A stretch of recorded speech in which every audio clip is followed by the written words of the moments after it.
Pinagtulungan ni na Rafael at ng kanyang kabit na palayasin ako sa kumpanyang ako mismo ang palihim na nagpatayo sa pag-aakalang isa lamang akong mahinang may bahay.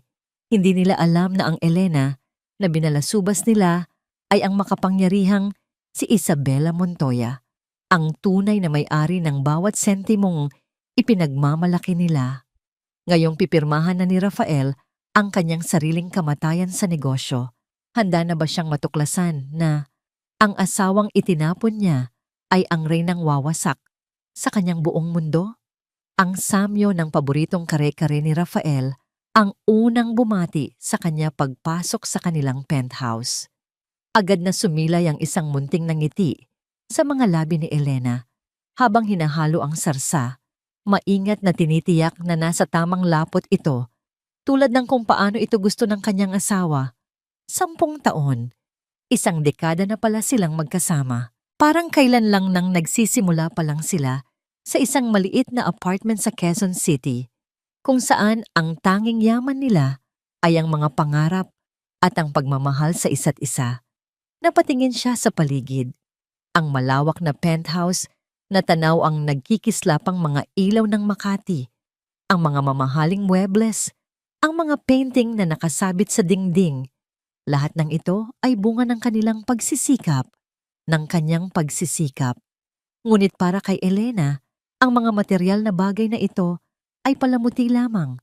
Ang tunay na yaman para sa kanya ay ang makitang masaya at kontento si Rafael. Inayos niya ang 2 kandila sa gitna ng kanilang hapag-kainan. Pinatay niya ang mga pangunahing ilaw at hinayaang ang liwanag ng mga kandila at ang mga ilaw mula sa syudad ang magbigay tanglaw sa kanilang munting selebrasyon. Ito ang salitang laging nasa isip niya. Kailangan maging perpekto ang lahat ngayong gabi. Ilang linggo na rin kasing malamig ang pakikitungo ni Rafael. Laging abala sa trabaho, laging pagod pag-uwi, at kung minsan ay hindi na umuuwi dahil sa mga urgent meetings. Naiintindihan naman na niya. Ang pagpapatakbo ng De Leon Builders & Co. ay hindi biro. Kaya ngayong gabi, sa kanilang ika-10 anibersaryo, umaasa siyang maipapaalala nilang muli sa isa't isa ang apoy na minsan ay nag-alab sa kanilang mga puso. Narinig niya ang pagbukas ng pinto. Agad siyang lumabas ng kusina. Dala ang pinakamatamis niyang ngiti. "Happy anniversary, mahal," bati niya. Nandoon si Rafael. Nakatayo sa may pinto, bitbit ang kanyang leather briefcase. Tumingin ito sa kanya, ngunit ang mga mata nito ay tila hindi siya nakikita. Walang emosyon, walang init. "You cooked," sabi nito.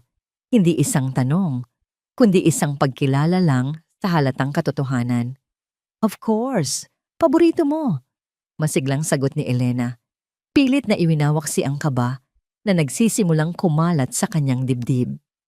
Naglakad si Rafael palapit sa kanya. May kinuha ito mula sa bulsa ng kanyang coat, isang maliit na kahon na nababalot sa asul na papel. "Happy anniversary," sabi nito sa tonong walang buhay. Binuksan ni Elena ang regalo, isang kumikinang na diamond necklace. Napakaganda, napakamahal. Ngunit habang hawak niya ito, pakiramdam niya ay may yelo na gumapang sa kanyang mga ugat. Ito ay isang regalo, ngunit hindi ito nagmula sa puso. Isinabit ni Rafael ang kwintas sa kanyang leeg. Ang pagdampi ng mga daliri nito sa kanyang balat ay saglit at malamig, na tila ba napipilitan lamang. "Salamat, mahal. Ang ganda," sabi niya. Kahit ang puso niya ay nagsisimula ng manikip. Umupo sila sa hapagkainan, tahimik. Ang maririnig lang ay ang mahinang tunog ng mga kubyertos na tumatama sa pinggan. Sinubukan ni Elena na magsimula ng usapan. Tinanong niya ang tungkol sa trabaho nito, sa mga bagong proyekto. Ngunit ang mga sagot ni Rafael ay puro matitipid na, "Okay lang, ayos naman," at "same old thing." Hanggang sa kalagitnaan ng kanilang hapunan, biglang ibinaba ni Rafael ang kanyang mga kubyertos. May kinuha ito mula sa kanyang briefcase, isang makapal na folder na kulay brown. Inilapag niya ito sa mesa at marahang itinulak palapit sa kanya. Ang tunog ng pag-slide ng folder sa makinis na kahoy ng mesa ay tila isang nakabibinging ingay sa katahimikan ng silid. Ano to? Tanong ni Elena. Ang kanyang nangiti ay tuluyan ng naglaho. Tinitigan siya ni Rafael at sa unang pagkakataon ngayong gabi, nakita niya ang isang emosyon sa mga mata nito. Lamig. Isang nakakapanindig balahibong lamig. Ayoko na, Elena, deklara nito. Ang bawat salita ay tila isang punyal na itinarak sa kanyang puso. Let's end this. Nanginginig ang mga kamay ni Elena nang buksan niya ang folder. Ang mga unang salita na sumalubong sa kanya ay petition for annulment. Nagpatuloy siya sa pagbabasa at ang kanyang paningin ay nagsimulang lumabo dahil sa mga luhang namumuo sa kanyang mga mata. Nakasaad doon na isinusuko niya ang lahat ng karapatan sa kanilang mga ari-arian. Ang penthouse, ang mga sasakyan, ang mga bank account, at higit sa lahat, ang kanyang shares sa De Leon Builders & Co. Kapalit ng mabilis at tahimik na paghihiwalay, lalabas siya sa buhay na ito na walang-wala, tulad noong una silang nagkakilala. Bakit? Iyon lang ang salitang nagawa niyang ibigkas. Ang kanyang boses ay basag at puno ng pagkalito. 10 taon, Rafa. 10 taon. Ganito na lang ba yon? Hindi sumagot si Rafael. Umiwas ito ng tingin at sa sandaling iyon, umilaw ang screen ng kanyang telepono na nakapatong sa mesa. Nakita ni Elena ang pangalan, Cassandra. May kasamang 3 heart emoji at ang mensahe sa ilalim nito, tapos na ba? I'm waiting, my love. Doon gumuho ang mundo ni Elena. Hindi lang ito pagod. Hindi lang ito problema sa trabaho. May iba na. Ang lahat ng sakripisyo niya, ang pagtitiwala, ang pagmamahal na ibinuhos niya sa loob ng 10 taon, lahat ay nawalan ng halaga sa isang iglap. Tumayo si Rafael, inayos ang kanyang damit, na tila ba walang nangyari. Pirmahan mo na yan, Elena, para matapos na tayo. Para sa ikakatahimik nating lahat. Hindi makapagsalita si Elena. Ang sakit ay napakatindi. Halos hindi na niya maramdaman ang sarili niyang paghinga. Nakatingin lang siya sa mukha ng lalaking minahal niya nang higit pa sa kanyang buhay, ang lalaking hindi niya na ngayon makilala. Naglakad na si Rafael patungo sa pinto, ngunit bago ito tuluyang lumabas, huminto ito at nagsalita nang hindi lumilingon. Umalis ka na bukas ng umaga. Dito natitira si Cassie. Nang magsara ang pinto, tila ba sinipsip din nito ang lahat ng hangin sa loob ng penthouse. Naiwan si Elena sa isang nakabibinging katahimikan na binasag lamang ng mahinang pagpitik ng mga kandilang unti-unti nang nauupos sa kanilang hapagkainan. Ang pagkain ay lumamig na. Ang alak sa mga kopita ay hindi nagalaw. Ang paraisong pinaghirapan niyang buuin sa loob ng 10 taon ay gumuho sa loob lamang ng ilang minuto. Ilang sandali siyang nanatiling nakatayo roon, tulala. Ang mga salita ni Rafael ay paulit-ulit na tumatakbo sa kanyang isipan. Isang malupit na ritornelo ng pagtataksil. Ayoko na, Elena. Dito natitira si Cassie. Isang mainit na likido ang pumatak sa kanyang kamay. Doon niya lang napansin na kanina pa pala siya umiiyak. Ang mga luha ay tahimik na dumadaloy sa kanyang mga pisngi. Mga saksing pipi sa pagkawasak ng kanyang puso. Hindi niya alam kung paano siya nakarating sa kanilang silid tulugan. Ang mga paa niya ay tila may sariling isip. Dinala siya sa lugar na dati ay kanlungan ng kanilang pagmamahalan. Ngunit ngayoy isa ng malamig at walang kaluluwang espasyo. Binuksan niya ang walk-in closet. Nandoon pa ang mga damit ni Rafael, nakaayos ayon sa kulay, plantsado at handang isuot. Sa kabilang banda, naroon ang kanyang mga simpleng bestida at blusa. Isang stark na paalala kung gaano nakalayo ang narating ng kanilang mga mundo. Walang pag-iisip. Sinimulan niyang kunin ang kanyang mga damit. Wala siyang dalang maleta. Basta na lang niya inilapag ang mga ito sa ibabaw ng kama, isa-isa na parang isang robot na sumusunod sa isang programang hindi niya maintindihan. Bawat damit ay may dalang alaala. Ang bestidang suot niya nung unang beses silang kumain sa isang mamahaling restaurant. Ang blusang regalo nito noong nakuha nila ang kanilang unang malaking kontrata. Ang bawat piraso ng tela ay tila may tinig, bumubulong ng mga pangakong ngayon ay napako na. Sa kanyang pagmamadali, nasagi ng kanyang siko ang isang bagay sa kanyang bedside table. Isang malakas na kalabog ang umalingaw-ngaw sa silid. Napayuko siya at nakita ang kanilang wedding picture, basag ang salamin, at nakakalat ang maliliit na piraso nito sa sahig. Dahan-dahan niya itong pinulot. Sa litrato, pareho silang nakangiti. Ang mga mata ni Rafael ay puno ng pagsamba. Ang mga braso nito ay mahigpit na nakayakap sa kanya. Sino ang lalaking ito? Saan na siya nagpunta? Hinaplos niya ang mukha ni Rafael sa litrato. Ang lalaking pinakasalan niya ay nangakong aalagaan siya habang buhay. Ang lalaking tinulungan niyang bumangon mula sa wala. Ang lalaking pinagkatiwalaan niya ng kanyang buong pagkatao. At ang lalaking iyon, ang siya ring pumatay sa kanya ngayong gabi. Isang alaala ang biglang pumasok sa kanyang isipan, matingkad at masakit. 5 taon na ang nakalipas, noong halos malugi na ang De Leon Builders & Co. Dahil sa isang palpak na proyekto. Naubos ang lahat ng kanilang ipon, naubos ang lahat ng kanilang pondo. Isang gabi, nakita niya si Rafael na nakaupo sa dilim, sapo ang kanyang ulo, talunan at walang pag-asa. Kinabukasan hindi siya pumasok sa trabaho. Lihim siyang pumunta sa Ongpin, sa isang lumang sanglaan na amoy luma at desperasyon. Sa kanyang palad, hawak niya ang isang maliit na kahon. Sa loob nito ay isang pares ng perlas na hikaw at kwintas, ang tanging alaalang naiwan sa kanya ng kanyang pumanaw na lola. Iyon ang huling yaman niya mula sa kanyang nakaraan. Nanginginig ang kanyang mga kamay habang isinusurrender niya ito sa may-ari ng sanglaan. Ang halaga ay hindi gaanong kalaki, ngunit sapat na iyon. Sapat na para bigyan si Rafael ng isa pang pagkakataon. Pag-uwi niya ng gabing iyon, iniabot niya ang sobrang puno ng pera kay Rafael. Para sa pangarap natin, bulong niya. Niyakap siya nito ng mahigpit at sa gitna ng mga luha nito, nangako ito sa kanya ng buong mundo. Ngayon, habang nakatitig sa basag na litrato, napagtanto niya, ibinigay niya ang lahat. Ang kanyang nakaraan, ang kanyang kinabukasan, ang kanyang buong pagkatao.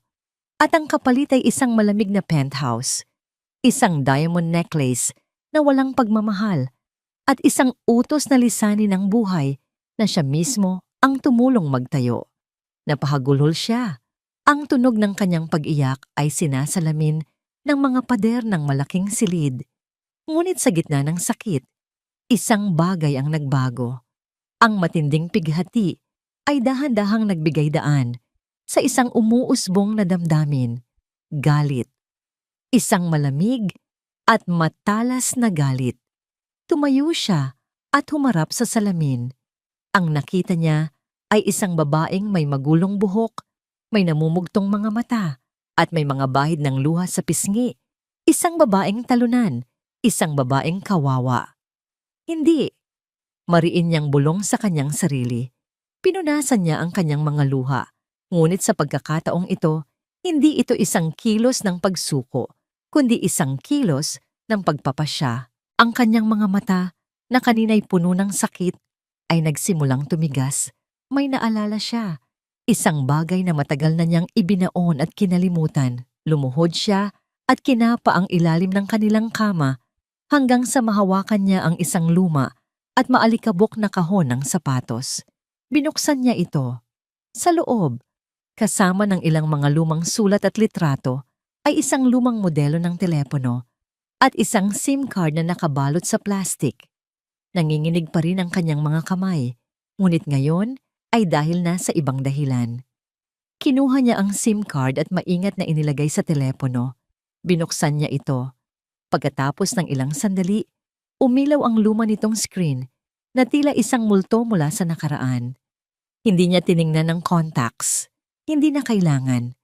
May isang numero na sa ulado niya, isang numerong hindi niya kailanman nakalimutan sa loob ng 10 taon. Dahan-dahan niyang pinindot ang mga numero. Inilapit niya ang telepono sa kanyang tainga. Ang puso niya ay dumadagundong sa kanyang dibdib. Isang ring, 2, 3. Reyes here!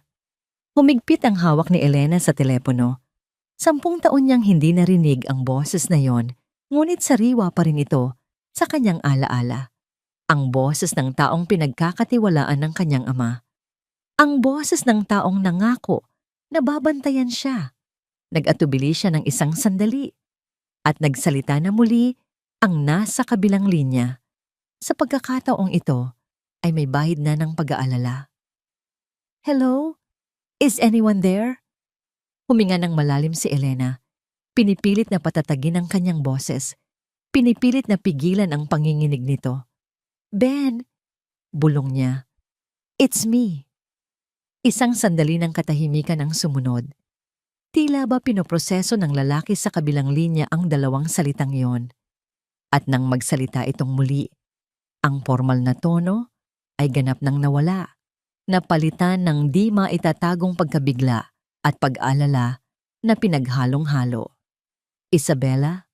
Ang tanong nito, ang pagbigkas sa kanyang tunay na pangalan ay tila isang dayuhang salita na matagal nang hindi naririnig. Diyos ko, Isabela, nasaan ka? Kanina pa kita hinahanap. Sa pagkarinig ng kanyang pangalan, isang huling luha ang pumatak mula sa mata ni Elena. Isang luha hindi na para kay Rafael, kundi para sa sarili niya.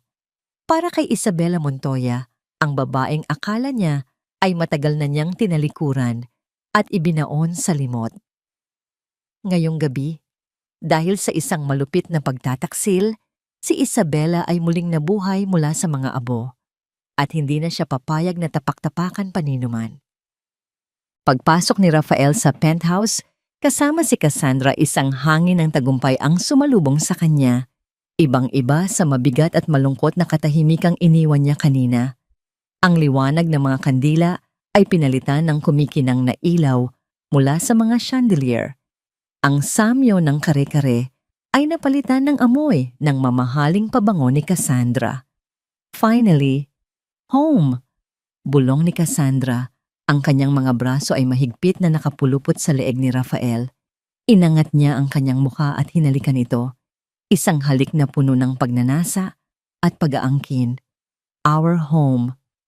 Ngumiti si Rafael. Ito na yon. Ito ang buhay na pinangarap niya. Isang magandang babae sa kanyang tabi, isang marangyang penthouse na pag-aari niya, at isang multimilyong kumpanya sa ilalim ng kanyang pangalan. Ang alaala ni Elena, ang mga luha nito, ang basag nitong boses, pilit niya iyong iwinawaksi sa isang sulok ng kanyang isipan.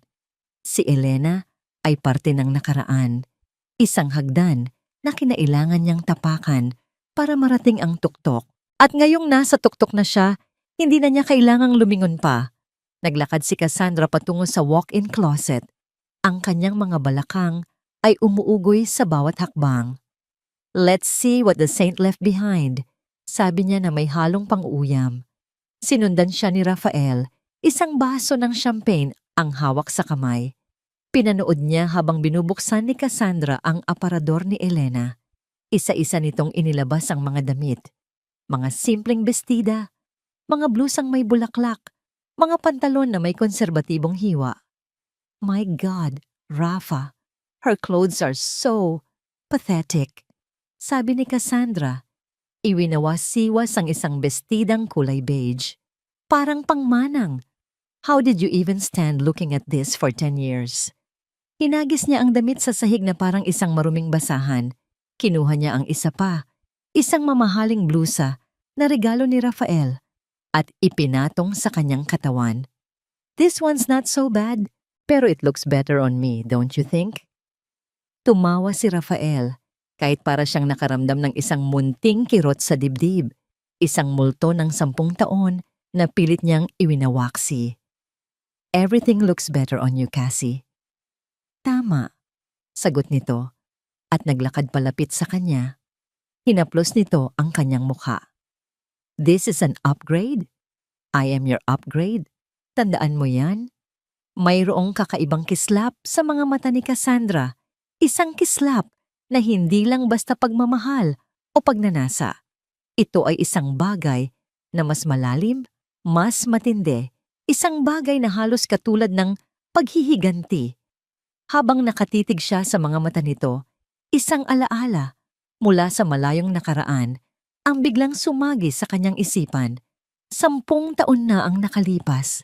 Pareho pa silang mga bata, parehong naghihirap, parehong nangangarap, makaahon sa hirap. Magkasintahan sila noon, si Rafael at si Cassandra. Ang kanilang mundo ay isang maliit at masikip na apartment sa Tondo, kung saan ang tanging maririnig ay ang ingay ng mga sasakyan at ang walang katapusang pangarap. Hanggang sa isang araw, nakilala niya si Elena Santos sa isang maliit na coffee shop. Simple, tahimik, at may malungkot na mga mata. Nalaman niyang ulila na ito at may kaunting naipon mula sa mga magulang. Nakita ni Rafael ang isang pagkakataon, isang mas madaling daan patungo sa kanyang mga pangarap. Isang hapon, umuwi siya sa apartment nila ni Cassandra. Habang nagluluto ito ng kanilang hapunan, tahimik siyang nag-impake ng kanyang mga gamit. Hindi siya nagpaalam, hindi siya nag-iwan ng sulat. Basta na lang siyang umalis, tinalikuran ng babaeng minsan ay pinangakuan niya ng lahat. Ang huling nakita niya ay ang likod nito na abala sa paghahanda ng kanilang pagkain. Walang kamalay-malay na sa pagpihit nito, wala na siyang babalikan. Babe, you okay? Ang boses ni Cassandra ang pumutol sa kanyang pagbabalik tanaw. Umiling si Rafael. Pilit nang ngumingiti. Yeah, just thinking about how far we've come. Ngumiti si Cassandra, ngunit ang ngiti nito ay hindi umabot sa kanyang mga mata. Yes, how far you've come. At ngayon, it's our turn. Inilapag nito ang baso ng champagne at umupo sa tabi niya. Ang tono nito ay biglang naging seryoso. Naging businesslike. So what's the next step? Hindi pwedeng basta mo na lang siyang pinalayas. She'll sign the papers. Kumpiyansang sabi ni Rafael. Wala siyang laban. She's weak. She'll just cry for a few days and then disappear. Umiling si Cassandra. That's not enough, Rafa. Kailangan nating sementuhin ang posisyon natin. Kailangan malaman ng buong mundo na ako na ang babae sa buhay mo. At ako ang karapat-dapat na tumayo sa tabi mo sa pamamahala ng kumpanya. What do you have in mind? Tanong ni Rafael, ang kanyang interes ay napukaw. Let's call for a press conference. Mungkahi ni Cassandra, ang kanyang mga mata ay nag-aalab sa ambisyon. I-announce natin ang di maiiwasang pagtatapos ng kasal ninyo at ang simula ng bago nating kabanata. I will be introduced as the new Vice President for Operations. Let's give them a story. A story of love. Of finding your true equal. Kailangan nating kontrolin ang naratibo bago pa siya makagawa ng kahit anong eksena. Napaisip si Rafael, isang press conference, isang matapang na hakbang.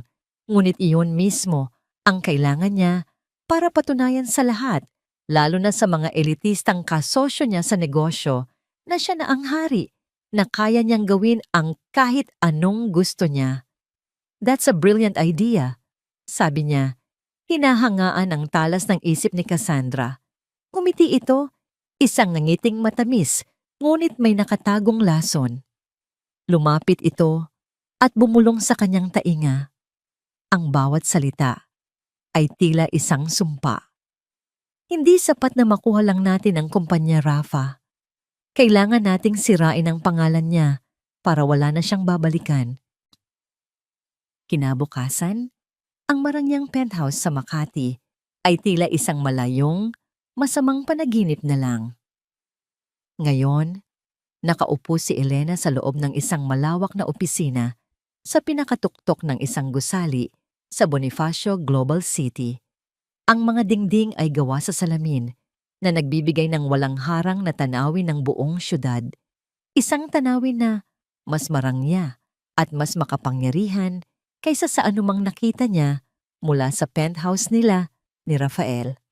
Ang amoy sa hangin ay pinaghalong amoy ng mamahaling leather, lumang libro at bagong timplang kape. Ang suot niyang simpleng blusa at pantalon na kinuha niya kagabi ay tila wala sa lugar sa gitna ng karangyaan ng opisina.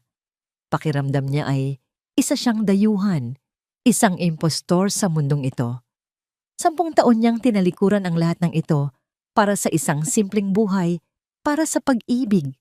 At ngayon, napilitan siyang bumalik, dala ang isang basag na puso at isang bagong pukaw na determinasyon. Bumukas ang pinto ng opisina. Isang lalaking nasa mga huling bahagi ng kanyang 50s ang pumasok.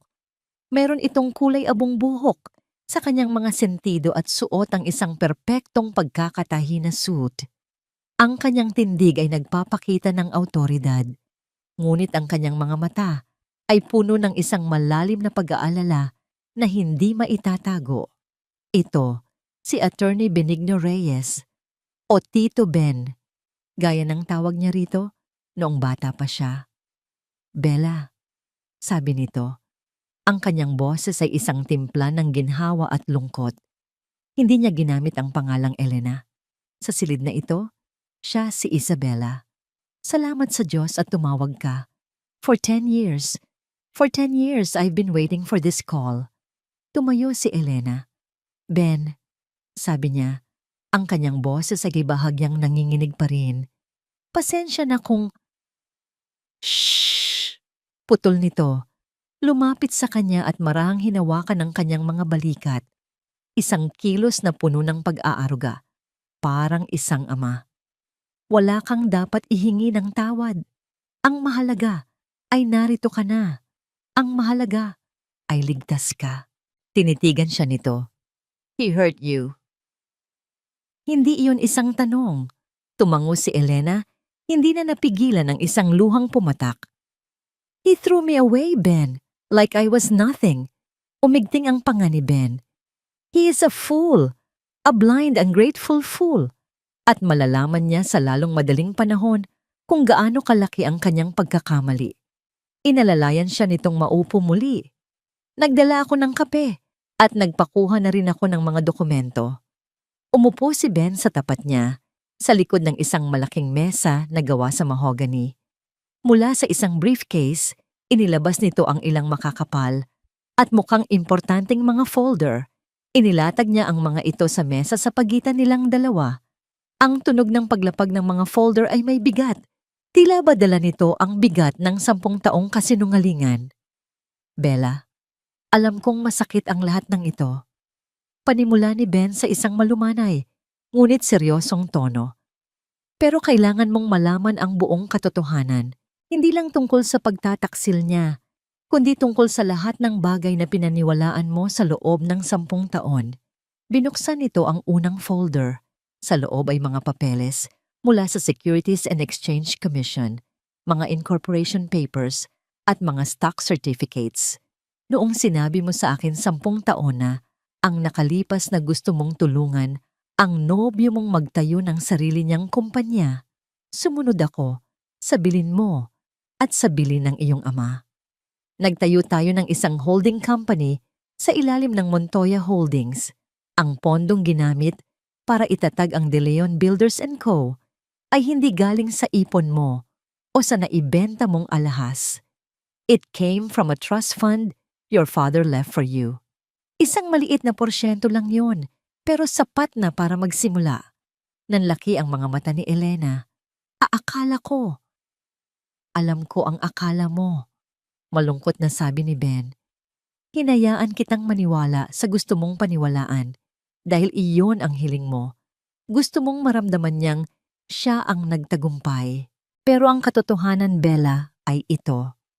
Itinuro niya ang isang pangalan na naka-highlight sa isa sa mga dokumento. Ang pangalan ng majority shareholder ng De Leon Builders & Co. Hindi ito Rafael De Leon. Ito ay Isabella Elena Montoya, Isobel. The company was always yours, Bella. Every building, every project, every peso it ever earned was built on a Montoya foundation. Si Rafael, he was merely a manager, a very well-compensated manager, I might add, but he never owned anything. Ang bawat salita ni Ben ay tila isang suntok sa sikmura ni Elena. Napasandal siya sa kanyang upuan, nahihirapang huminga. Ang lahat pala ay isang malaking kasinungalingan. Ang pagmamalaki na nararamdaman niya sa tuwing may bagong proyektong nakukuha si Rafael, ang saya niya noong lumipat sila sa penthouse. Ang paniniwala niyang silang dalawa ang nagtayo ng kanilang imperyo. Lahat ay isang ilusyon na siya mismo ang gumawa. Hindi siya tinulungan ni Rafael na bumangon. Siya ang bumuhay kay Rafael. Kaya ba? Bulong niya sa sarili. Kaya ba ganoon na lang kadali para sa kanya na itapon ako? Dahil sa isip nito, wala siyang halaga. Isa lang siyang asawang walang ambag. He underestimated you, mariing sabi ni Ben. At iyon ang magiging dahilan ng kanyang pagbagsak. Ngayon, gusto nilang magpatawag ng press conference. Gusto nilang sirain ang pangalan mo. Hahayaan natin sila. Napatingin si Elena kay Ben. Naguguluhan. Hahayaan? Oo, sabi ni Ben. Ang kanyang mga mata ay matalas na ngayon. Hayaan mo siyang isipin na nanalo na siya. Hayaan mo siyang ilabas lahat ng kanyang alas. Hayaan mo siyang magpakasasa sa kanyang tagumpay. At habang abala siya, tayo ang kikilos sa likod ng mga kurtina. We will let him dig his own grave.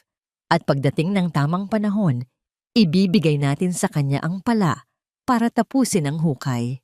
Sa unang pagkakataon mula kagabi, isang kakaibang apoy ang nagsimulang mag-alab sa loob ni Elena. Ang sakit ay nandoon pa rin, ngunit ngayon ay may kasama na itong layunin.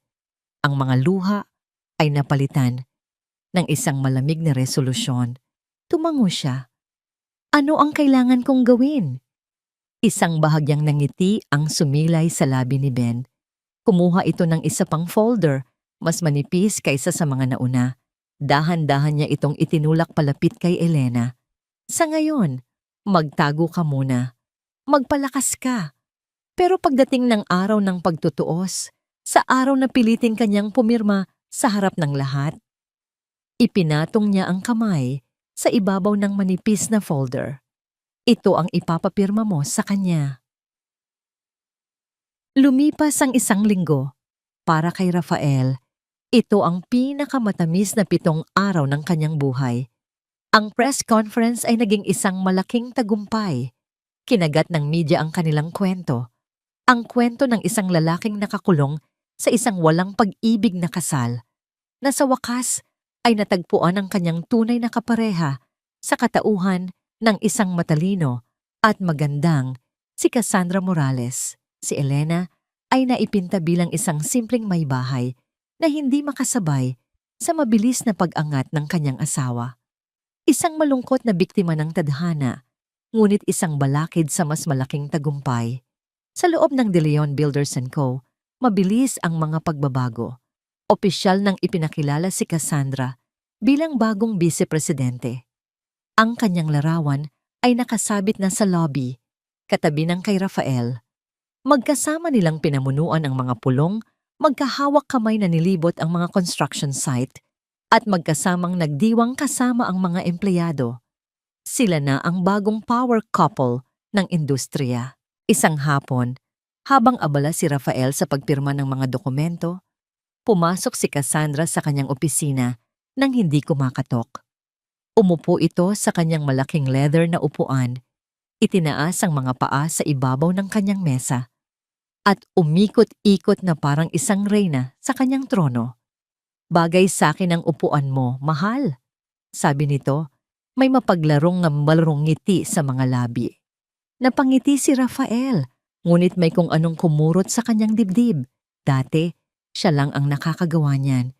Pero iwinaksi niya ang pakiramdam. Bagay sa iyo ang lahat, Cassie. Alam ko, sagot nito. By the way, I reviewed the projections for the Alabang project. We can do better.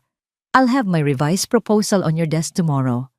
Tumayo ito, hinalikan siya sa pisngi, at lumabas na ng opisina. Dala-dala ang isang hangin ng awtoridad na tila ba matagal na nitong pag-aari ang lugar. Naiwan si Rafael na nakatitig sa pinto. Hinahangaan niya ang talino at ambisyon ni Cassandra. Ito ang partner na kailangan niya. Ngunit hindi niya maiwasang isipin na tila ba ang kontrol ay unti-unting nawawala sa kanyang mga kamay. Umiling siya at ibinalik ang atensyon sa kanyang computer. Oras na para tingnan ang kanyang mga email. Habang nag-i-scroll siya, isang particular na email ang nakakuha ng kanyang pansin. Galing ito kay Mr. David Tan, ang may-ari ng Titan Construction, isa sa kanilang pinakamalaki at pinakamatagal na kasosyo sa negosyo. Binuksan niya ito. Inaasahan ang karaniwang ulat o pagbati. Ngunit ang nabasa niya ay nagpatigil sa kanyang paghinga. Subject: Termination of Partnership. Dear Mr. De Leon, please be advised that effective immediately, Titan Construction will be terminating all existing and future partnerships with De Leon Builders & Co. This decision was made after a thorough internal review of our company's strategic priorities. We wish you well in your future endeavors. Sincerely, David Tan. Binasa niya ito ng 2 beses. 3 beses, walang emosyon, walang paliwanag. Strategic priorities? 10 taon silang magkasosyo. Sila ang pinakamalaking kliyente ng Titan. Anong nangyari? Agad niyang kinuha ang kanyang telepono at tinawagan ang personal na numero ni Mr. Tan. 1 ring, 2. Sa ikatlo, isang babae ang sumagot. Ang sekretarya nito. Good afternoon, Office of Mr. Tan. This is Rafael De Leon. I need to speak with David. Marian niyang sabi. I'm sorry, Mr. De Leon, but Mr. Tan is in a meeting right now. Ang boses ng sekretarya ay magalang ngunit matigas. I don't care. Tell him it's urgent. This is about the email he sent. He left specific instructions, sir. He said you would call. He asked me to relay the message that the decision is final and non-negotiable. What? Sigaw ni Rafael, hindi na napigilan ang sarili. Just tell him to call me back. I will relay your message, sir. Thank you. At ibinaba na nito ang telepono. Napahampas si Rafael sa kanyang mesa. Ang lalaking dati ay hindi makapaghintay. Nasagutin ang tawag niya ay ayaw na siyang kausapin. Pakiramdam niya ay may isang pader na biglang itinayo sa pagitan nila. Isang pader na hindi niya alam kung saan nanggaling. Pakiramdam niya, hinahamon ng kanyang kapangyarihan. Sa sumunod na mga araw, ang pakiramdam na yon ay lalong lumala. Sa isang pulong ng board, ipinipresenta niya ang mga bagong plano para sa kumpanya, kasama si Cassandra sa kanyang tabi. Karamihan sa mga miyembro ng board ay tumatango at pumapalakpak. Ngunit may isang tao sa silid na hindi, si Mr. Salcedo, isa sa mga orihinal na miyembro ng board, isang matandang lalaki na kaibigan pa ng yumaong ama ni Elena, isang katotohanang mas gusto na lang kalimutan ni Rafael. Sa buong presentasyon, si Mr. Salcedo ay tahimik lang na nakatitig sa kanya. Hindi galit, hindi masaya. Ang mga mata nito ay mapanuri. Tila ba may alam itong hindi alam ng iba. Nang matapos ang pulong at nagsitayuan na ang lahat, nanatiling nakaupo si Mr. Salcedo. At habang papalabas si Rafael, nagtama ang kanilang mga mata. Marahan itong umiling. Isang halos hindi mapansing kilos. Ngunit para kay Rafael, iyon ay isang malakas na mensahe. Isang mensahe ng pagkadismaya. Isang mensahe ng babala. Pakiramdam ni Rafael ay may mga matang nakamasid sa bawat galaw niya. Ang tagumpay na inaakala niyang matatag at solido ay biglang naging marupok. Pakiramdam niya ay naglalakad siya sa manipis na yelo at may mga anino sa paligid na naghihintay lang sa kanyang pagbagsak. Gabi na nang matapos ang lahat ng kanyang gawain. Pagod na pagod siya. Bago siya umuwi, pumasok ang kanyang sekretarya na si Ana May dalang isang huling ulat. Sir, okay lang po ba kayo? Tanong nito. Napansin marahil ang gusot sa kanyang noo. I'm fine, Ana. What is it? Wala naman po, sir. Narinig ko lang po kasi sa labas. May kumakalat pong chismis sa business circle. Nag-atubili ito, na tila ba natatakot sabihin. What rumor? Iritableng tanong ni Rafael. Huminga ng malalim ang sekretarya. May isang silent big player daw po na biglang namimili ng stocks ng mga kalaban nating kumpanya. Pati na rin po yung mga suppliers natin. Bigla raw may nag-aalok ng mas magandang deal. Walang nakakakilala kung sino. Bigla na lang daw pong sumulpot. Nanlamig ang buong katawan ni Rafael. Biglang namimili. Biglang sumulpot. Ang bigla ang pag-atras ni Mr. Artan. Ang mapanuring titig ni Mr. Salcedo. Ang lahat ay tila mga piraso ng isang palaisipan na hindi niya mabuo. Ang penthouse na minsan ay simbolo ng kanyang tagumpay. Ngayon, habang iniisip niya ito, ay tila isa ng hawla. At sa labas ng hawlang iyon, sa dilim, may isang aninong nagmamasid, isang aninong naghihintay. Malayo sa naguguluhang isipan ni Rafael, sa kabilang dulo ng syudad, isa pang pulong ang nagaganap. Ngunit hindi ito puno ng pag-aalinlangan o takot. Ito ay puno ng kapangyarihan. Nakaupo si Elena, o masangkop, si Isabela, sa dulo ng isang mahabang mesa na gawa sa dark mahogany sa loob ng main boardroom ng Montoya Holdings Inc. Nakasuot siya ng isang navy blue power suit na perpektong bumagay sa kanyang katawan. Ang kanyang buhok ay maayos na nakatali sa isang mababang bun. Ang kanyang mukha ay may kaunting makeup, sapat lang para bigyang diin ang talas ng kanyang mga mata. Ang babaeng naroon ay hindi na ang Elena Santos na umiiyak sa isang basag na picture frame. Ito ay si Isabela Montoya, ang nag-iisang tagapagmana na sa wakas ay inako na ang kanyang trono. Sa kanyang harapan ay ang mga pinuno ng iba't ibang dibisyon ng kanilang korporasyon. Mga lalaki at babaeng sanay humawak ng bilyon-bilyong piso, mga taong kayang magpatayo o magpabagsak ng mga industriya. At lahat sila nakikinig sa kanya. Ang Monteverde Towers sa Cebu, ito ang pinakamalaking proyekto ng De Leon Builders sa kasalukuyan. Tama ba? Tanong ni Isabela.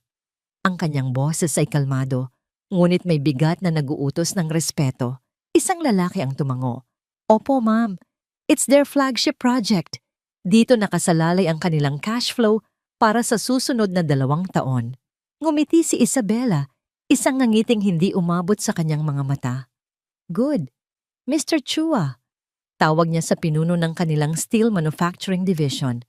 Simula bukas, ititigil ninyo ang lahat ng delivery ng structural steel sa Monteverde project site.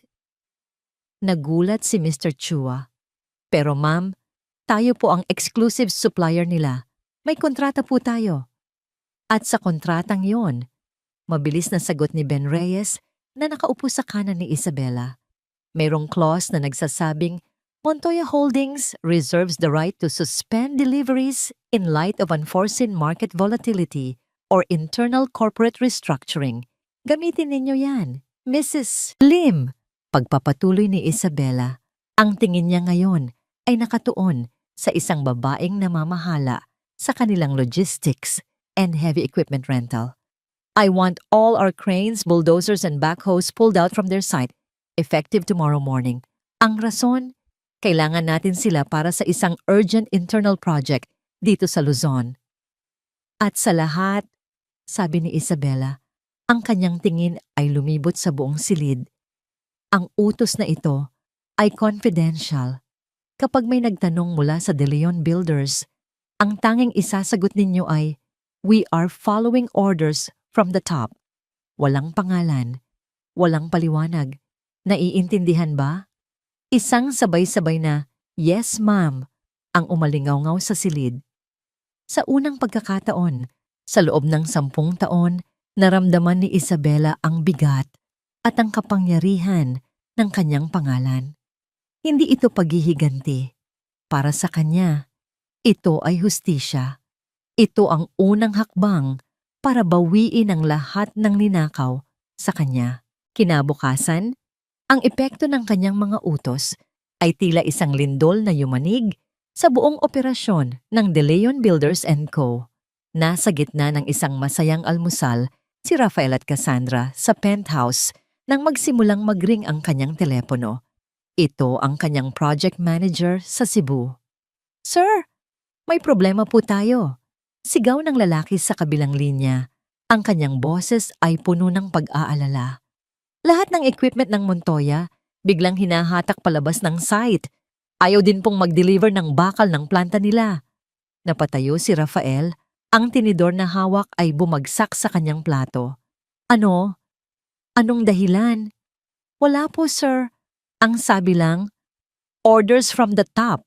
Sinubukan kong tawagan ang mga kontak natin sa Montoya, pero walang sumasagot. Pagkatapos ng tawag na yon, sunod-sunod na ang mga sumunod. Tawag mula sa kanilang finance department na nagsasabing ang isang malaking pautang mula sa isang bangko kung saan malaki ang investment ng Montoya ay biglang under review. Tawag mula sa kanilang legal team na nagsasabing 3 sa kanilang pinakamahuhusay na abogado ay biglang nag-resign. Ang opisina ni Rafael ay naging isang war room. Ang kanyang mukha ay namumutla habang sinusubukan niyang tawagan ang lahat ng kanyang mga contact. Ngunit lahat sila ay tila naglaho na parang bula. Ang mga taong dati ay nagmamadaling sagutin ang tawag niya ay bigla na lang naging abala o hindi mahanap. "What is happening, Rafa?" Sigaw ni Cassandra. Ang kanyang pagiging kalmado ay napalitan na ng takot. "This is not a coincidence. Someone is targeting us. I know." Sigaw pabalik ni Rafael. Hinahagis ang kanyang telepono sa mesa sa sobrang inis. "Pero sino? We've made no new enemies." Sumandal siya sa kanyang upuan. Sapo ang kanyang ulo. Ang lahat ng kanyang pinaghirapan ay tila gumuho sa harap niya. Pakiramdam niya ay may isang malaking kamay. Isang hindi nakikitang kamay na unti-unting sumasakal sa kanyang kumpanya. Pinipigilan itong huminga at wala siyang kalaban-laban. Sa kanyang opisina sa BGC, pinapanood ni Isabela ang lahat sa pamamagitan ng mga ulat na dumarating sa kanyang email. Bawat ulat ng pagkabigo ni Rafael ay isang maliit na tagumpay para sa kanya. Kalmado siya. Nakalkula niya ang bawat galaw. Biglang tumunog ang kanyang telepono. Isang text message mula kay Ben. "Phase 1 complete. He's rattled." Isang maliit, kontentong nangiti ang sumilay sa mga labi ni Isabela. Oo, gulong-gulo na si Rafael. At sa kanyang pagkagulo, alam niyang gagawa ito ng isang desperadong hakbang. At hinihintay niya iyon. Hinihintay niya ang kanyang susunod na pagkakamali. Sa kabilang dulo ng syudad, si Rafael, na puno ng galit at desperasyon, ay tumingin kay Cassandra. "May isang paraan pa," sabi niya. Ang kanyang mga mata ay nag-aapoy. "Ang shares ni Elena. Kung makukuha natin yon, magkakaroon tayo ng sapat na leverage para kumalma ang board at mga bangko. I will call for an emergency board meeting. We will strip her of her shares. Sasabihin kong wala na siya sa tamang pag-iisip. She's emotionally unstable." Iyon na. Ang desperadong hakbang. Ang pagkakamaling hinihintay ni Isabela. Nahulog si Rafael sa kanyang patibong. Ang kumpiyansa ni Cassandra ay unti-unti nang nauubos. Ang mga pangako ni Rafael ng isang buhay na walang problema ay napalitan ng sunod-sunod na krisis. Ang mga pangarap niyang maging reyna ng isang imperyo ay nanganganib na maging abo. At sa bawat araw na lumilipas, lalo niyang nararamdaman na ang problemang kinakaharap nila ay hindi isang ordinaryong pagsubok sa negosyo. Ito ay personal. Habang si Rafael ay abala sa paghahanda para sa kanyang emergency board meeting, naiwan si Cassandra sa penthouse. Hindi siya mapakali. Ang ideya na si Elena, ang babaeng tinuring niyang isang hamak na may bahay, ang may hawak ng mga shares na kailangan nila, ay isang malaking insulto sa kanya. Bakit ba kasi hindi mo pa nakuha noon? Paulit-ulit niyang tanong kay Rafael. Ang sagot nito ay laging pareho. I thought it was insignificant. Maliit na porsyento lang yon para hindi siya magreklamo. Hindi ko alam na yon ang gagamitin niyang alas. Dahil sa inis at pagkabagot, nagpa siya si Cassandra na halughugin ang mga natitirang gamit ni Elena. Baka sakaling may makita siyang isang bagay, isang bank statement, isang sulat, kahit anong pwedeng gamitin para idiin palalo ang babae sa board meeting. Pumunta siya sa maliit na storage room kung saan itinambak ni Rafael ang lahat ng naiwang gamit ng dating asawa. Mga kahon ng libro, mga lumang album ng litrato, mga damit na hindi nakasya. Sa isang sulok, nakita niya ang isang lumang baul na gawa sa kahoy na narra. Mukha itong antiko. Naalala niya ito sa lumang apartment nila noon, laging nakakandado. Sabi ni Elena, mga personal na gamit lang daw niya iyon mula pagkabata. Dahil sa kuryosidad, sinubukan niyang buksan ito. Nakakandado nga. Kumuha siya ng isang screwdriver at pilit na sinira ang maliit na kandado. Pagbukas niya, isang amoy ng lumang papel at lavender ang sumalubong sa kanya. Sa loob, nakita niya ang mga bagay na inaasahan niya. Mga lumang diary, mga sulat mula sa mga kaibigan, mga report card mula sa eskwelahan. Nagsimula siyang maghalungkat. Una ay may pangungutya pa sa kanyang mukha. Pathetic! Bulong niya sa sarili habang binabasa ang isang entry sa diary ni Elena tungkol sa unang pagkikita nila ni Rafael. Ngunit habang papalalim siya sa baul, isang maliit at nakatuping sobre ang nakuha ng kanyang pansin. Mas luma ito kaysa sa ibang mga sulat. Ang papel ay bahagyang naninilaw na. Binuksan niya ito. Sa loob ay isang litrato. Hindi ito isang ordinaryong litrato. Ito ay isang formal na larawan, tila kuha sa isang malaking mansyon. May isang batang babae, mga 16 na taong gulang, na nakangiti sa tabi ng isang matandang lalaki. Ang batang babae ay may mahabang itim na buhok, may suot na simpleng puting bestida, at ang kanyang mga mata. Pamilyar ang mga matang iyon. Mga mata ni Elena. Ngunit ang nangiti niya ay iba, puno ng buhay at kumpiyansa. Isang bagay na hindi kailanman nakita ni Cassandra sa Elena na kilala niya. Subalit, hindi ang batang babae ang nagpatigil sa paghinga ni Cassandra. Ito ay ang mata ng lalaking katabi niya. Nakasuot ito ng barong, may makapal na bigote, at ang kanyang tindig ay nagpapakita ng hindi matatawarang kapangyarihan at yaman. Kilala niya ang mukhang iyon. Ang lahat sa mundo ng negosyo sa Pilipinas ay kilala ang mukhang iyon, kahit pa ilang taon na itong pumanaw. Si Don Alejandro Montoya, ang nag-iisang patriarch ng Montoya Holdings, Inc., isa sa mga pinakamakapangyarihan at pinakamayamang tao sa buong Asya. Nagmamadaling binaliktad ni Cassandra ang litrato. Ang kanyang mga kamay ay nagsisimula ng manginig. Sa likod, mayroong isang sulat kamay, isinulat sa eleganteng cursive. To my dearest daughter, Isabella, always remember that you are capable of amazing things. Love, Papa. Isabella, Papa. Ang mga salita ay tila mga dagitab na gumapang sa buong katawan ni Cassandra. Si Elena Santos, ang ulila, ang simpleng may bahay, ay anak ni Don Alejandro Montoya? Imposible. Isa itong masamang biro. Marahil ay malayong kamag-anak lang o isang ampon. Ngunit habang tinititigan niyang muli ang litrato, ang paraan ng pagkakaakbay ng Don sa batang babae, ang pagmamahal sa mga mata nito, ang pagkakahawig ng kanilang mga ngiti, isang malamig na takot ang nagsimulang kumalat sa kanyang sikmura. Ang lahat ay biglang nagkaroon ng kahulugan. Ang biglaang pag-atras ng mga kasosyo, ang mga utos mula sa taas, ang hindi maipaliwanag na kapangyarihan na biglang bumagsak sa kanila. Hindi ito isang ordinaryong paghihiganti ng isang iniwang asawa. Ito ay ang galit ng isang imperyo. Ang babaeng pinalayas nila sa sarili niyang bahay, ang babaeng plano nilang sirain at alisan ng lahat ay hindi isang ordinaryong babae. Ang pangalan niya ay hindi Elena. Ang pangalan niya ay Isabela Montoya. At ang dugo na nananalaytay sa kanyang mga ugat ay mas makapangyarihan kaysa sa lahat ng pinagsama-samang yaman at impluwensya ni Rafael. Natumba si Cassandra sa sahig, hawak-hawak pa rin ang litrato. Ang kanyang pagmamataas ay napalitan ng purong takot.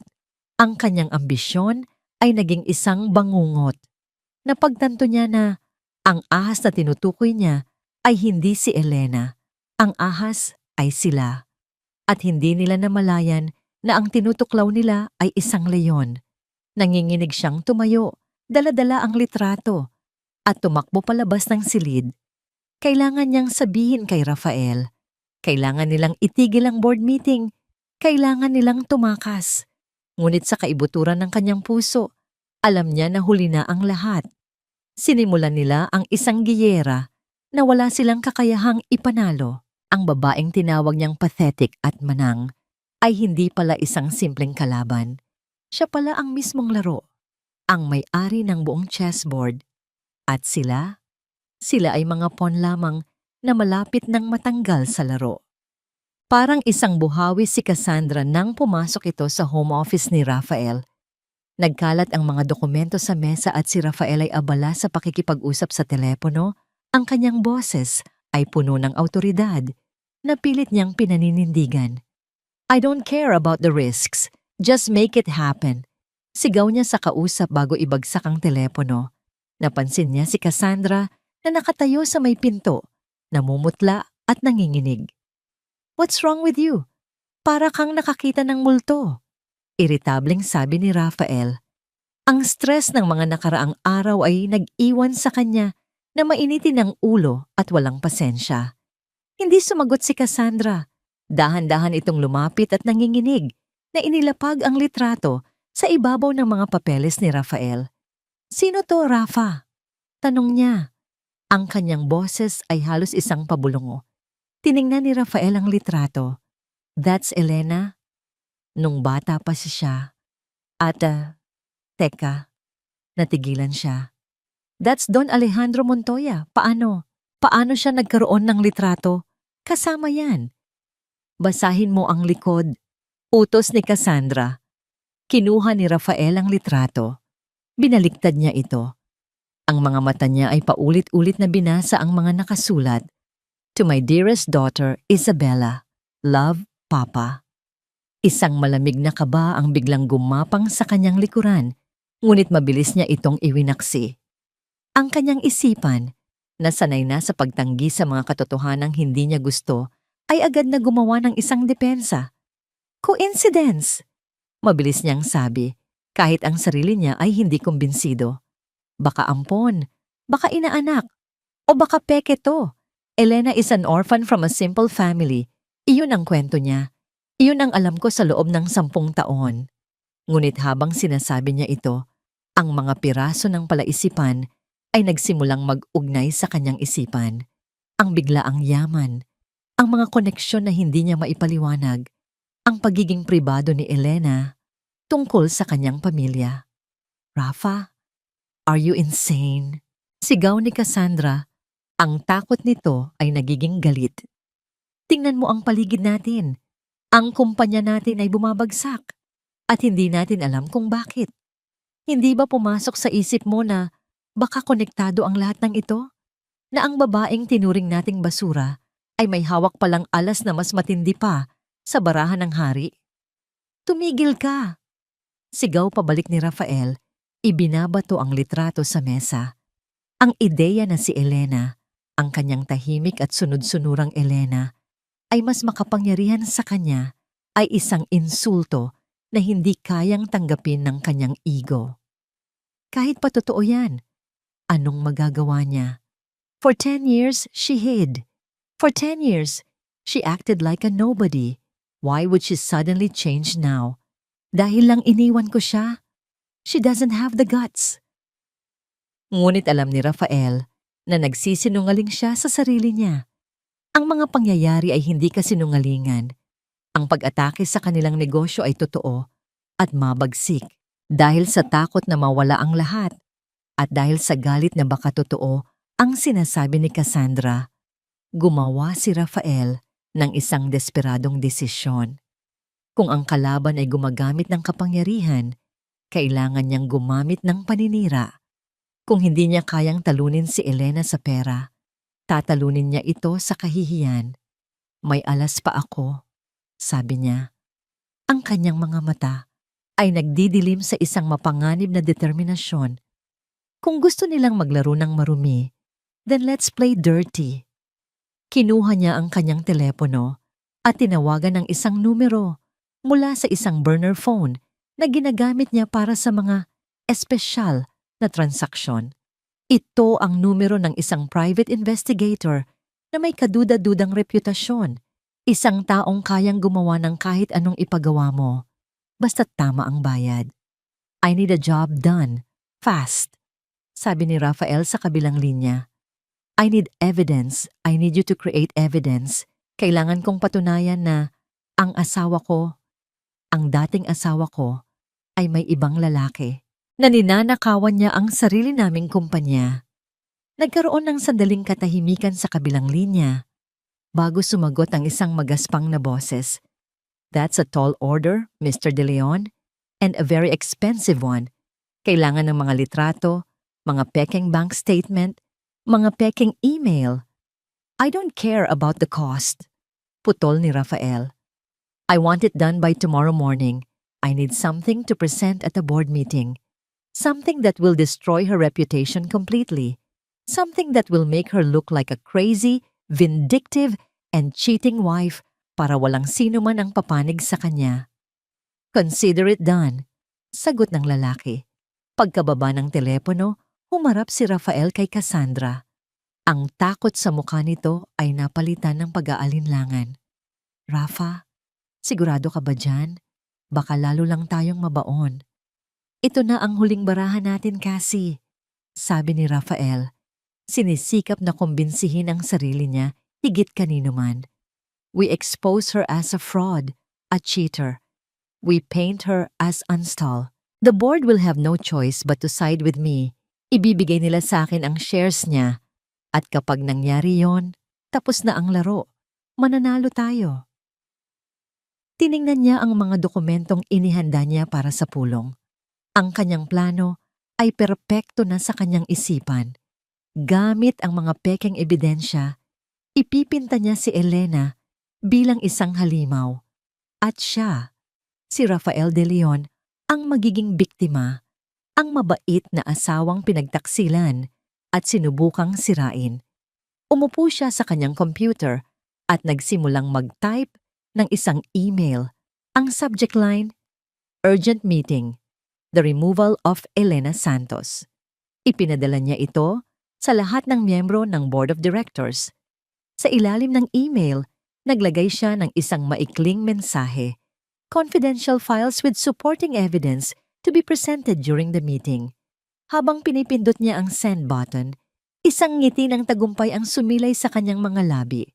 Ito na, ang huling suntok, ang knockout punch.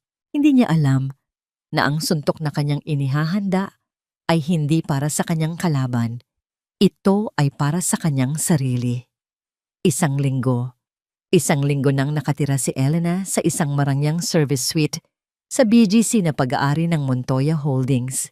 Hindi ito ang penthouse na tinawag niyang tahanan sa loob ng maraming taon. Ngunit dito, sa unang pagkakataon, sa loob ng mahabang panahon, naramdaman niya ang kapayapaan. Ang bawat sulok ng lugar na ito ay kanya.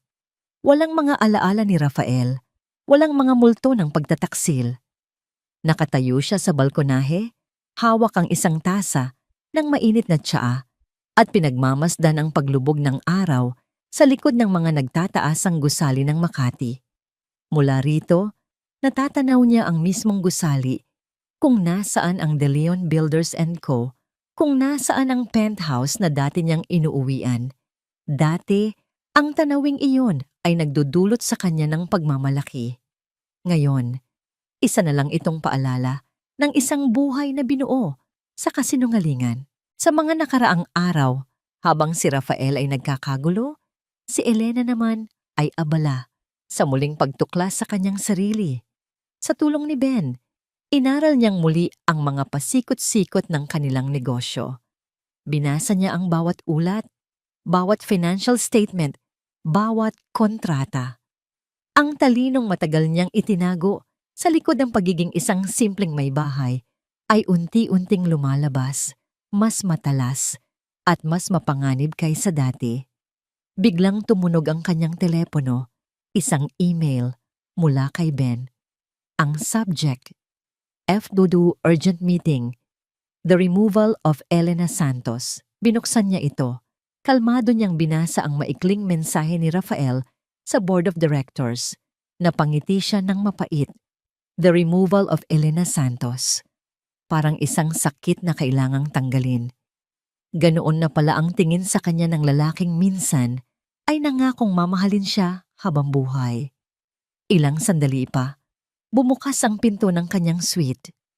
Pumasok si Ben. Ang mukha nito ay seryoso. May dala itong isang manipis na folder. Nakita mo na ang email, sabi ni Ben, hindi isang tanong. Oo, sagot ni Elena. Ang kanyang boses ay kalmado. He's making his move. Hindi lang yan, sabi ni Ben, at inilapag ang folder sa mesa. Binuksan niya ito. Sa loob ay mga litrato. Mga litratong malinaw na peke. Isang babaeng kamukha ni Elena, nakayakap sa isang lalaking hindi niya kilala. Mga kopya ng bank statement na nagpapakita ng malalaking withdrawal mula sa account ng kumpanya na inilipat sa isang personal na account sa ilalim ng pangalang E. Santos. My God! Bulong ni Elena. Hindi sa gulat, kundi sa pagkadismaya. Hindi ko akalain na bababa siya ng ganito. Tiningnan ni Ben si Elena. Nag-aalala. Bella, this is serious. Kahit peke ang mga ito, sa mata ng publiko, sa mata ng board na walang alam, this could destroy you. Pwede nating ipagpaliban ang meeting. We can sue him for libel bago pa man. Huwag! Putol ni Elena. Kinuha niya ang mga litrato at tinitigan ang mga ito. Ang babae sa larawan ay mukhangang siya. Ngunit ang mga mata nito ay walang buhay. Walang emosyon. Isang manika lamang. Hayaan mo siya, sabi niya. At sa unang pagkakataon, isang tunay na ngiti ang sumilay sa kanyang mga labi. Isang nangiting malamig at puno ng determinasyon. Nagulat si Ben sa reaksyon niya. Inaasahan niya ang mga luha, ang galit, ang takot. Ngunit ang nakita niya ay isang kapayapaan, isang katatagan na hindi niya pa nakikita kay Elena noon. All this time, Ben, sabi ni Elena, ibinabalik ang mga pekeng ebidensya sa folder. I kept asking myself, bakit? Bakit niya ginawa to sa akin? Ngayon, alam ko na. It wasn't about me. It was never about me. It was about him. Ang kanyang insecurities, ang kanyang takot na hindi siya sapat. Kaya kailangan niyang sirain ang iba para iangat ang sarili niya. Tumayo siya at muling lumapit sa balkonahe.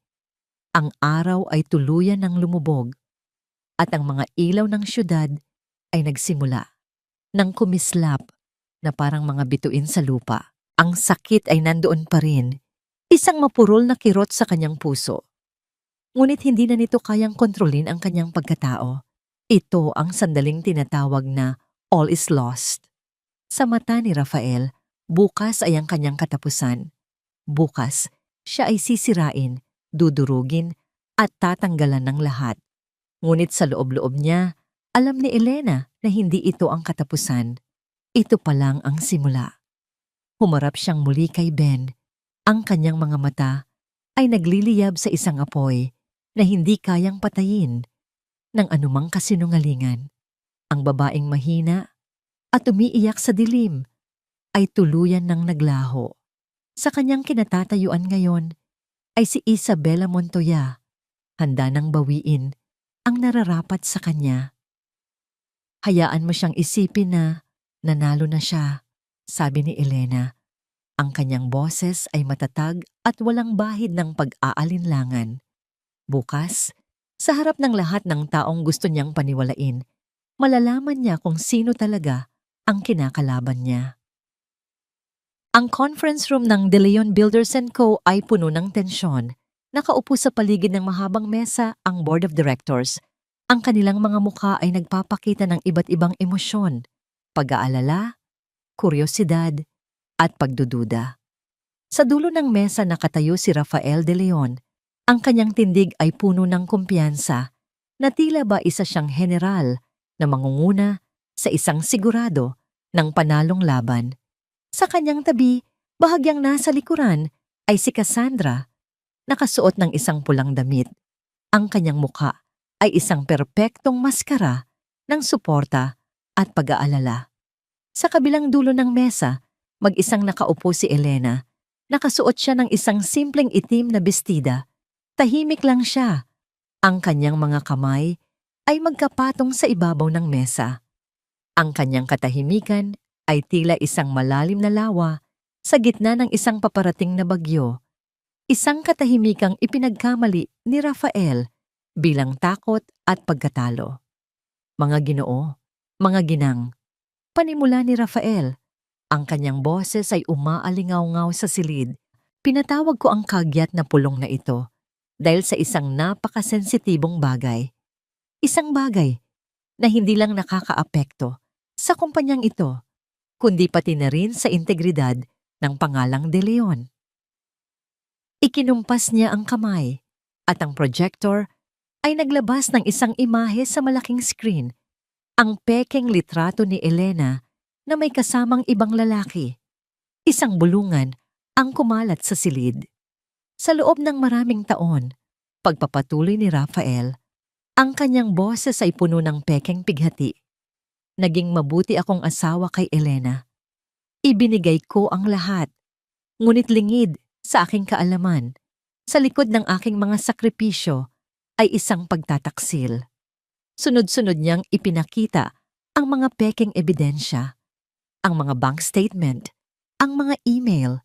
Bawat isa ay nagpinta ng isang larawan ng isang babaeng hindi lang taksil, kundi isang magnanakaw na nagnanais sirain ang kumpanyang itinayo ng kanyang asawa. Dahil sa kanyang emotional instability at mga kaduda-dudang gawain, deklara ni Rafael, wala na siyang karapatang manatili bilang shareholder ng kumpanyang ito. Para protektahan ang ating mga interes, hinihiling ko sa board na aprubahan ang sapilitang paglipat ng kanyang shares sa pangalan ng kumpanya na aking pamamahalaan. Ang mga miyembro ng board ay nagkatinginan. Ang bigat ng ebidensya, kahit peke, ay mahirap baliwalain. Si Mr. Salcedo, ang matandang kaibigan ng mga Montoya, ay nakatitig lang kay Elena. Ang kanyang mukha ay hindi mabasa. Tumingin si Rafael kay Elena. Ang kanyang mga mata ay nanunuya. Elena, para mapadali ang lahat, para hindi na lumaki pa ang eskandalong ito, pumirma ka na lang.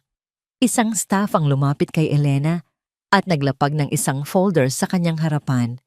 Ang huling dokumento, ang papel na mag-aalis sa kanya ng lahat. Itinulak ni Rafael ang folder palapit sa kanya. Pirmahan mo na. Hindi gumalaw si Elena. Sa halip, marahan niyang itinaas ang kanyang tingin. Tinitigan niya si Rafael, hindi ng galit o sakit, kundi ng awa. At sa sandaling iyon, ang katahimikan ay nabasag. Bumukas ang pinto ng conference room, lahat ng mata ay napalingon doon. Pumasok si Attorney Benigno Reyes, hindi nag-iisa. Kasunod niya ay 5 tao na nakasuot ng mga mamahaling business suit, mga mukhang kilala ng lahat ng nasa silid. Sila ang Executive Committee ng Montoya Holdings, Inca ang mga pinakamakapangyarihang tao sa mundo ng korporasyon sa bansa.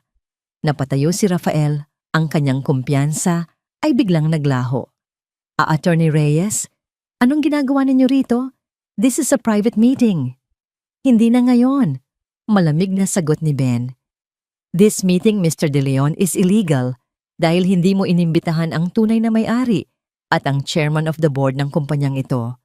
Isang nakabibinging katahimikan ang bumalot sa silid. Naguguluhan ang lahat. Anong ibig mong sabihin? Tanong ni Rafael. Ang kanyang boses ay nagsisimula ng manginig. Ngumiti si Ben.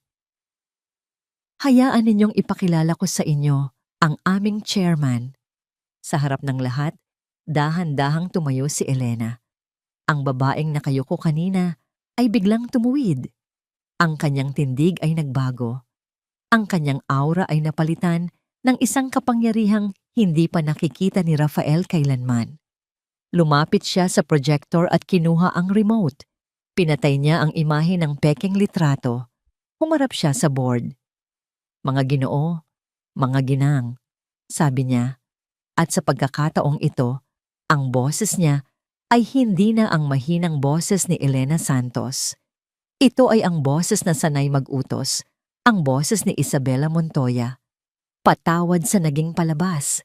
My name is Isabela Elena Montoya, the only daughter of the late Don Alejandro Montoya and the majority shareholder and true owner of this company you call De Leon Builders. Para itong isang bombang sumabog sa loob ng silid. Si Cassandra ay napahawak sa braso ni Rafael.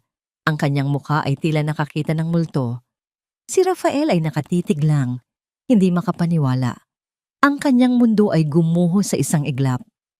Kalmadong kinuha ni Isabela ang mga pekeng ebidensya at pinunit ang mga ito sa gitna. Ang lahat ng ito ay basura. Tumingin siya kay Rafael. Ang kanyang mga mata ay matalas na parang mga patalim. Akala mo matalino ka, Rafa, pero ang hindi mo alam, habang abala ka sa paggawa ng mga kasinungalingan, ako ay abala sa paghahanda ng katotohanan. Ikinumpas niya ang kamay kay Ben. May inilabas si Ben na isa pang folder, ang manipis na folder na ibinigay nito kay Elena noon. Dinala ito ni Ben at inilapag sa harap ni Rafael. Hindi ito divorce papers, Rafa. Sabi ni Isabela, ang kanyang boses ay malamig na parang yelo. Ito ang paglipat mo ng lahat ng natitira mong shares, yung kakarampot na ibinigay ko sa'yo para maramdaman mong may pag-aari ka sa pangalan ko. Bilang bayad pinsala sa lahat ng ginawa mo. Nanlaki ang mga mata ni Rafael. You can't do this. Oh, I can, sagot ni Isabela. At gagawin ko. May dalawa kang pagpipilian.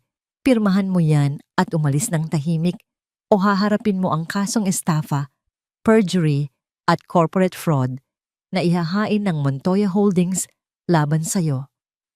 At maniwala ka sa akin, sisiguraduhin kong mabubulok ka sa kulungan. Tumingin siya kay Cassandra. Kasama siya.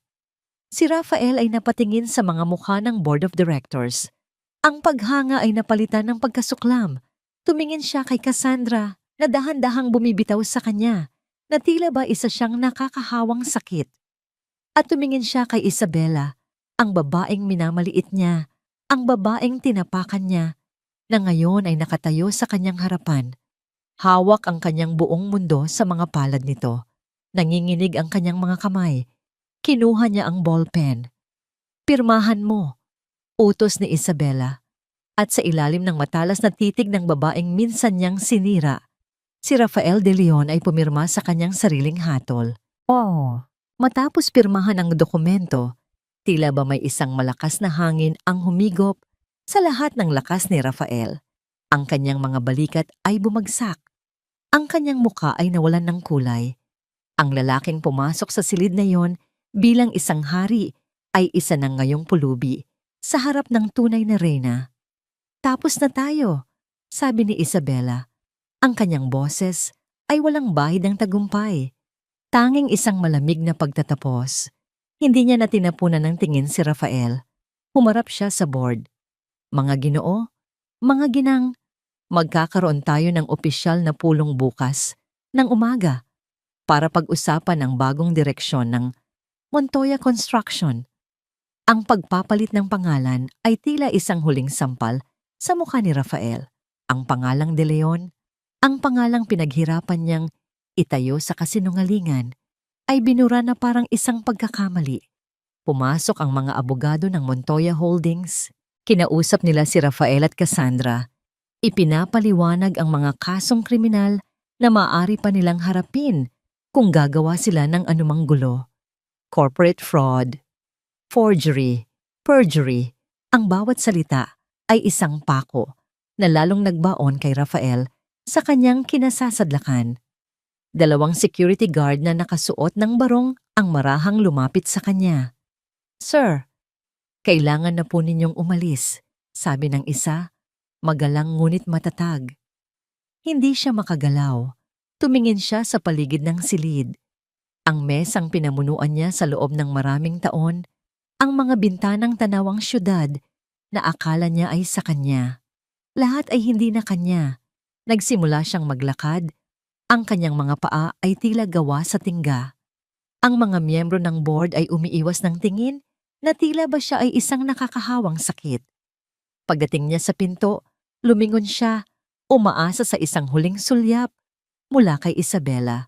Ngunit hindi ito nakatingin sa kanya. Abala na itong kausapin si Ben at ang iba pang miyembro ng executive committee. Para sa kanya, tapos na ang lahat. Si Rafael ay isa na lamang talata sa isang kabanatang isinara na niya. Habang naglalakad siya palabas ng conference room sa malawak na lobby ng opisina, ang eksena ay mas lalong nakakahiya. Ang mga empleyado, ang mga taong dating humahanga at natatakot sa kanya ay nagbubulungan habang siya ay dumaraan. Escorted ng 2 security guard, ang kanilang mga tingin ay puno ng awa at pangungutya. Sa gitna ng lobby, nakita niya si Cassandra. Hindi na ito ang babaeng puno ng kumpiyansa. Kausap ito ng 2 unipormadong pulis. Ang kanyang mukha ay puno ng luha, ngunit ang mga luha niya ay hindi para sa kalagayan nila. Ito ay mga luha ng galit. Siya ang may pakana ng lahat.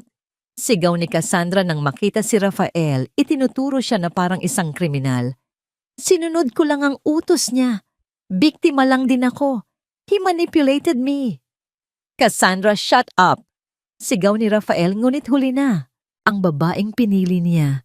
Ang babaeng ipinalit niya sa lahat. Ang unang tumalikod sa kanya sa oras ng kanyang pagbagsak. Ang pag-ibig na akala niya ay totoo ay isa lang palang alyansang nakabase sa kasakiman. At ngayong wala nang makukuha, ang alyansa ay tapos na. Hindi na siya lumaban. Hinayaan na lang niya ang mga guard na ihatid siya hanggang sa elevator. Habang bumababa ang elevator, tinitingnan niya ang kanyang refleksyon sa salamin. Ang mamahaling suit, ang Rolex sa kanyang pulso, lahat ay mga simbolo ng isang tagumpay na hindi naman pala talaga sa kanya. Hinubad niya ang relos at ibinulsa. Tila ba sinusubukan niyang hubarin ang pagkataong hindi naman pala para sa kanya. Paglabas niya sa ground floor ng gusaling ipinangalan niya sa sarili, pakiramdam niya ay isa siyang dayuhan. Tumama sa kanyang mukha ang mainit na hangin ng Maynila. Ang ingay ng trapiko ay nakabibingi. Walang sumalubong sa kanyang driver. Walang kotseng naghihintay. Wala na. Nagsimula siyang maglakad nang walang patutunguhan sa mga abalang kalsada ng Makati. Dinaanan niya ang mga mamahaling restaurant kung saan sila kumakain ni Elena. Dinaanan niya ang mga parke kung saan sila namamasyal. Ang bawat sulok ng syudad ay may dalang alaala ng babaeng isinantabi niya. Ngayon niya lang napagtanto, ang tinapakan niya ay hindi lang ang asawa niya. Ang tinapakan niya ay ang mismong pundasyon na nagpatayo sa kanya. At ngayong wala na ang pundasyong yon, gumuho siya. Gabi na nang makarating siya sa isang maliit na hotel. Pagpasok niya sa kanyang kwarto, umupo siya sa gilid ng kama. Sa katahimikan, narinig niya ang kanyang sarili. Ang boses ng pagsisisi. Isang sobre ang idinulas sa ilalim ng kanyang pinto. Kinuha niya ito. Galing sa isang messenger service, binuksan niya. Sa loob ay walang sulat. Walang salita ng galit o panunumbat. Isang bagay lang ang nandoon. Ang luma nilang singsing pangkasal. Ang singsing na ibinenta ni Rafael noon para pandagdag sa kanilang puhunan at palihim palang tinubos ni Elena. Kasama ng singsing ay isang maliit na piraso ng papel. May nakasulat ditong 4 na salita sa sulat kamay ni Elena. Sana mahanap mo ang sarili mo. Napahawak si Rafael sa singsing at sa unang pagkakataon, sa loob ng napakatagal na panahon, ang aroganteng si Rafael de Leon, ang taong akala ay kaya niyang bilhin ang lahat, ay napahagulhol na parang isang batang nawawala. Umiyak siya hindi dahil sa nawalang pera o kapangyarihan. Umiyak siya para sa isang bagay na hindi na niya maibabalik pa. Ang pagmamahal ng isang babaeng ibinigay ang lahat, na hiningi lang ay katapatan bilang kapalit. Lumipas ang 6 na buwan, ang pangalang De Leon Builders & Co. ay isa na lamang alaala sa mundo ng konstruksyon. Sa lugar nito, isang bagong pangalan ang mabilis na gumawa ng marka. Montoya Construction. Sa ilalim ng pamumuno ni Isabela Montoya, ang kumpanya ay hindi lang bumangon, ito ay lumipad. Ang dating opisina ni Rafael ay halos hindi na makilala. Ang madilim na kahoy ay napalitan ng salamin at puting pader. Ang mabibigat na kurtina ay pinalitan ng mga bintanang walang harang na hinahayaang pumasok ang liwanag ng araw. Sa gitna ng opisina, sa likod ng isang modernong mesa, nakaupo si Isabela. Hindi na siya ang babaeng nagtatago sa anino. Ang kanyang tindig ay puno ng kumpiyansa at ang kanyang mga mata ay matalas at puno ng pananaw. The proposal for the solar farm in Batangas is good, but it's not ambitious enough, sabi niya sa kanyang team sa isang pulong-aw. I don't just want to build a farm. I want to create the largest sustainable energy hub in the region. Think bigger. I'll give you until Friday. Ang kanyang mga salita ay hindi isang suhestiyon. Ito ay isang hamon. At ang kanyang mga empleyado, na inspirasyon ng kanyang liderato, ay tumango ng may determinasyon. Pagkatapos ng pulong, naiwan siyang mag-isa sa kanyang opisina. Tinitingnan ang mga blueprint sa kanyang mesa. Marami ang nagbago. Si Rafael, matapos harapin ang ilang mga kaso, ay pumayag sa isang settlement. Nawala ang lahat ng kanyang yaman. At ayon sa huling balita, bumalik ito sa kanyang probinsya para magsimulang muli, malayo sa kislap at tukso ng syudad. Si Cassandra naman ay mabilis na naglaho matapos ang iskandalo, ngunit ang pinakamalaking pagbabago ay nangyari sa loob mismo ni Isabela. Ang sakit ng nakaraan ay nandoon pa rin.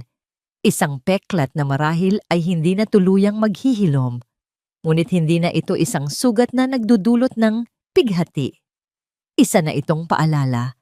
Isang paalala ng kanyang katatagan at ng kanyang kakayahang bumangon mula sa pagkawasak. Natigil ang kanyang pag-iisip nang pumasok ang kanyang sekretarya.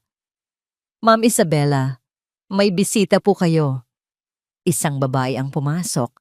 Siya si Attorney Lorna Santos, ang pinuno ng isang non-profit organization na tumutulong sa mga kababaihang biktima ng domestic at emotional abuse.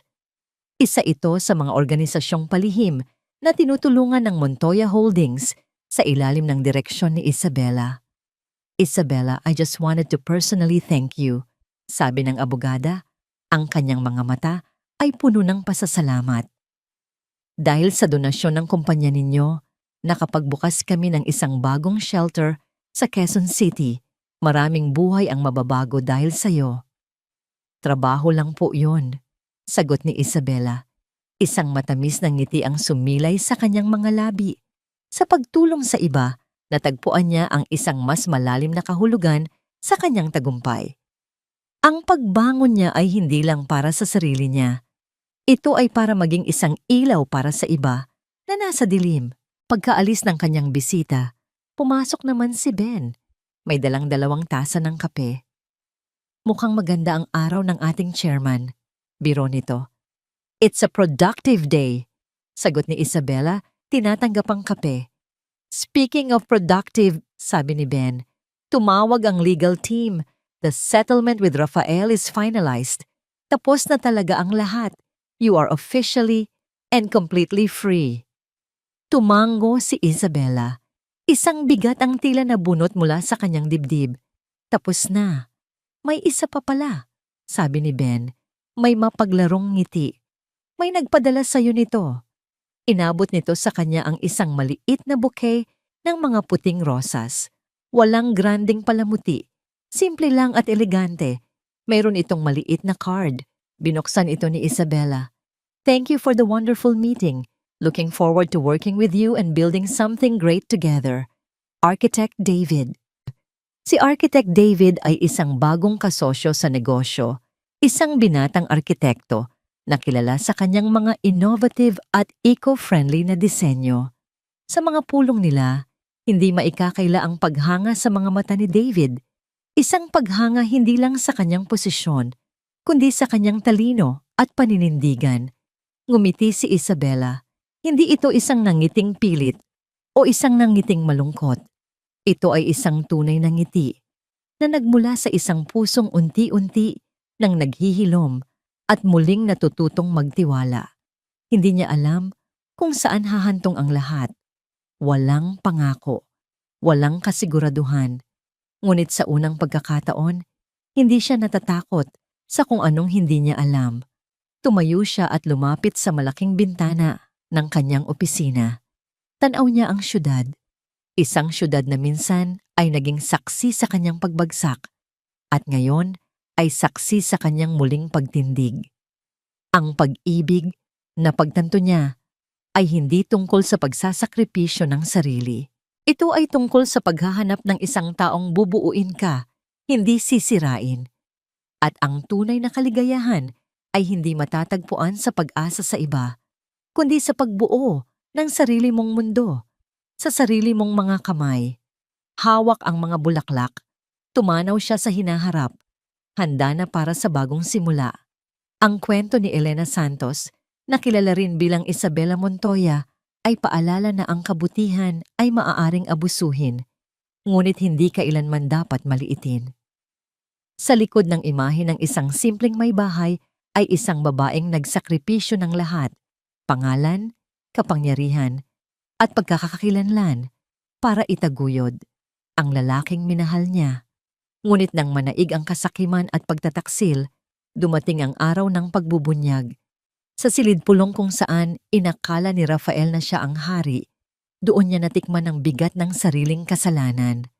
Ang babaeng itinuring niyang mahina, ang siyang may hawak ng lahat.